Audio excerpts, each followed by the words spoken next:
poses in court later today. And for people who have due process questions about making certain that there wasn't anyone who was swept up who did not meet the criteria that you laid out, is there a way for the administration to provide more detail about how that was determined, who the individuals were that met this deportation order? Yes, I can assure the American people that Customs and Border Patrol and ICE and the Department of Homeland Security are sure about the identities of the individuals who were on these planes and the threat that they pose to our homeland. They take this incredibly seriously. They are putting their lives on the line to deport these designated terrorists from our country, and they should be trusted to do that. And that's exactly what the American people elected this president to do. Thanks, Caroline.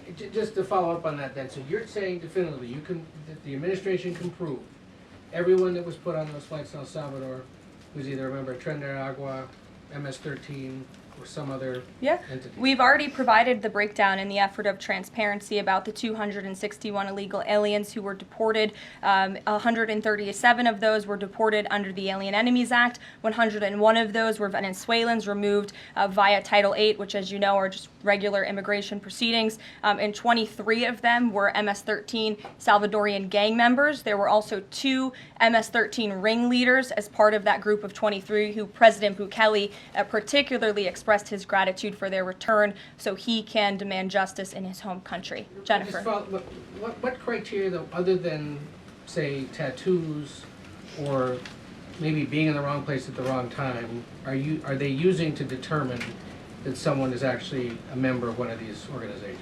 Intelligence and the men and women on the ground in the interior of our country who are finally being allowed to do their jobs. Their hands were tied under the previous administration, and as I said, they take their jobs very seriously. They should be trusted and respected by the American public with this operation, and of course, as I said to Kelly, the administration will provide all details to the questions that the court poses. Jennifer.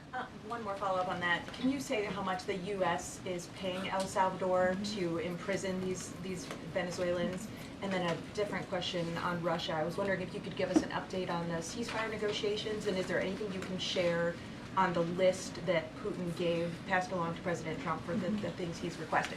Sure. To your first question, it was approximately $6 million to El Salvador for the detention of these foreign terrorists. And I would point out that is pennies on the dollar in comparison to the cost of life and the cost it would impose on the American taxpayer to house these terrorists in maximum security prisons here in the United States of America. And I would echo the message of our Secretary of State, Marco Rubio, who expressed his gratitude to President Bukele and El Salvador's government for their cooperation in this deal. As for Russia, as you know, the president announced last night on Air Force One on his return from his very busy weekend in Florida that he will be speaking to President Putin tomorrow. I won't get ahead of those negotiations, but I can say we are on the 10th yard line of peace, and we've never been closer to a peace deal than we are in this moment. And the president, as you know, is determined to get one done. Sure. Sure.